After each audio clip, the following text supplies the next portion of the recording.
Tôi thích nhất là mì, bún riêu, canh chua, thịt kho, bánh mì thịt, gỏi cuốn, bún bò Huế, bánh xèo. Thing you think of Vietnamese is phở. I've just recently opened a Vietnamese noodle house in Campbelltown. To me, phở is just something that's nice to eat, warm, easy, light, and yeah, it's just something that we grew up with.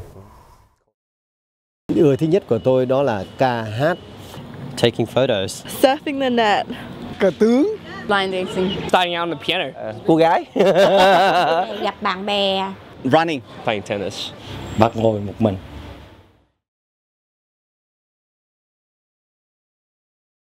Vì buồn nên tôi làm thơ. Vì nhớ mẹ, nhớ cha nên tôi làm thơ.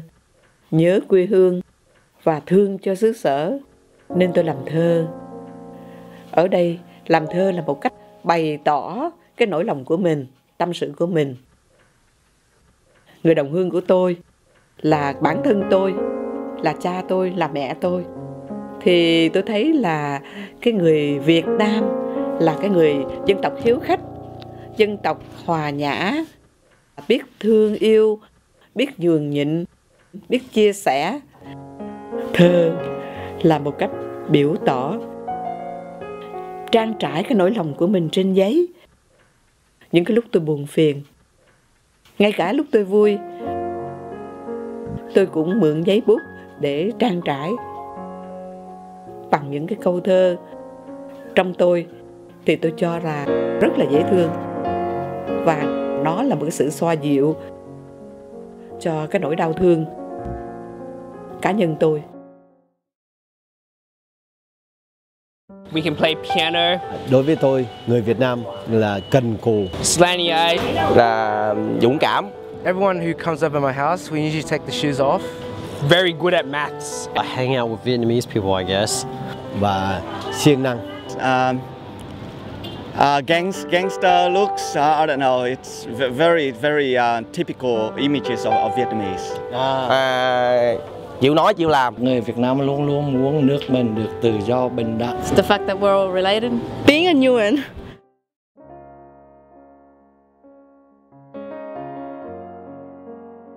I remember growing up in school, towards the end of my schooling, my parents broke up. They divorced, and which was a very difficult thing for me. And it built up a lot of hatred inside me for my family and for the people around me. So I went down that path of a gang life for 8 years of my life after that. That's where I felt at home. That's where I felt accepted. And growing up with cousins and uncles and close friends that were in this gang, they were basically my family. It started from drug dealing to drug taking, drug abuse, and it led to debt collecting, extortion, kidnapping. It all resulted in money and greed. The Vietnamese community, they really looked down on people like me. So they did their best to avoid people like us. My life was spiraling out of control. My mind was paranoid, and the police were hot on our heels. It's not only till now that I can look back, reflect, and see how vicious I was. Being Vietnamese, it's more than about food, tradition, custom. It's about a story within a story. It's about lives within lives. And most importantly, it's about families. Yêu thương, đủ thứ hết. To have courage what you do. I find family very important. Family.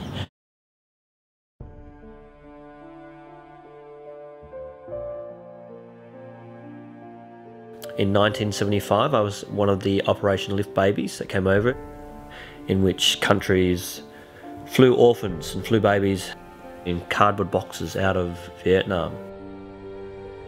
I was one of the lucky babies. There were 3 airlifts. babies went all over the world, but quite a few came to Australia. I came over supposedly at 3 years of age. I actually don't know my age. My hobbies would have to be anything to do with water. Water, surfing, water skiing, swimming, pretty much anything to do with water I've been involved in at some stage. But I'm an example of I don't have the cultural background and I don't have the communication in Vietnamese. I guess my representation being born in Vietnam and as a Vietnamese Australian is that I'm Australian culture. I have an Australian culture, but I have a Vietnamese identity. What I'm hoping to do as I get older is learn more about the culture, get out to the festivals, learn more about the way of life of how certain ethnicities such as the Vietnamese culture and Vietnamese people are celebrating that here in Australia.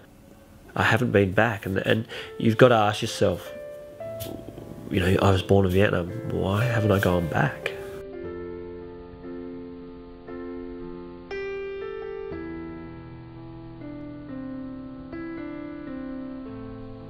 I've spoken to my mother about it, my adopted mum. No, well, I guess no. I have a very strong relationship with my mother, my adoptive mother, and she has told me that she supports me 100%. But part of me doesn't really want to, and I know that sounds really horrible there. I'll just try to justify that. I think, irrespective of your ethnicity, I think when a mother gives away her child at a time of desperate times, and let's face it, you know, in the 1970s when, you know, the war was going on in Vietnam, a lot of mothers had to make some desperate decisions, and I just, within myself, I don't feel comfortable that I should have to go back and bring back the past.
Alo, nói tiếng Việt hay nói tiếng Anh?